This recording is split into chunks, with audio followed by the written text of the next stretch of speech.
আসসালামু আলাইকুম এভরিওয়ান, কেমন আছেন সবাই? আশা করি ভালো আছেন। আমিও আল্লাহর রহমতে ভালো আছি। আর বৃষ্টির দিনে বৃষ্টি হবে না, এটা তো অস্বাভাবিক কথা। আর আজকে আমার মায়ের পালা একটি মুরগি রান্না করব। আর এই যে মুরগিটা কেটে ধুয়ে আমার মা বেছে নিয়েছিল, তারপরে একে একে এর ভিতরে সব মশলা দিয়ে দিয়েছিল। আর আমি জানি না আমি যখনই বাড়িতে আসব তখনই বৃষ্টি শুরু হবে।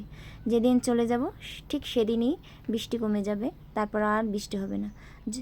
আমার সাথে এরকমটা কেন হয় আমি নিজেও জানি না।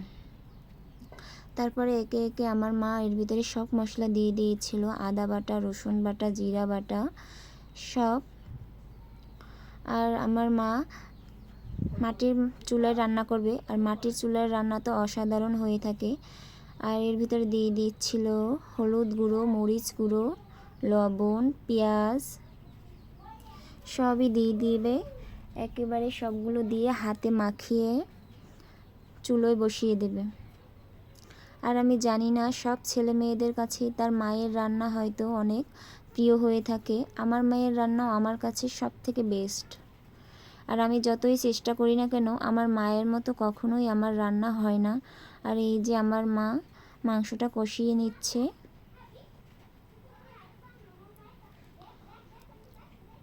আর এই দেখুন মাংসটা রান্না হয়ে গেছে, কত সুন্দর কালার আসছে, আর খেতেও কিন্তু খুব দারুণ হয়েছিল।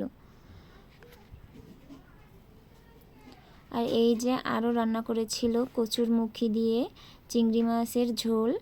আর এটি আমার মায়ের হাতে খুব মজার একটি রান্না।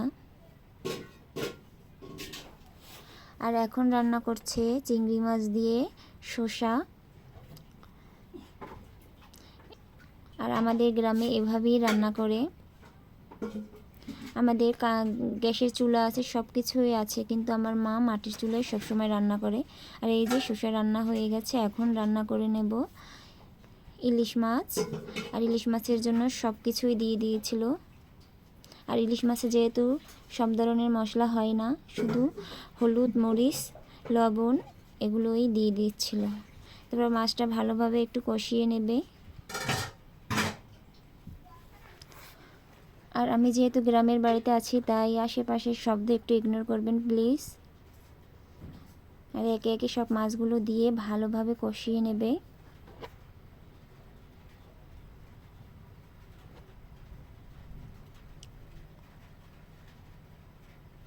কষানো হয়ে গেলে এর ভিতরে পানি দিয়ে দেব এখন। আর এই যে দেখুন আমাদের মাছটাও রান্না কমপ্লিট, কত সুন্দর কালার আসছে। আর এই যে দেখুন আমাদের তরমুজ গাছ আমরা কিন্তু লাগাই নেই, একা একা হয়ে গেছে। আশা করি ভালো লাগলে লাইক, কমেন্ট, শেয়ার করে পাশে থাকবেন।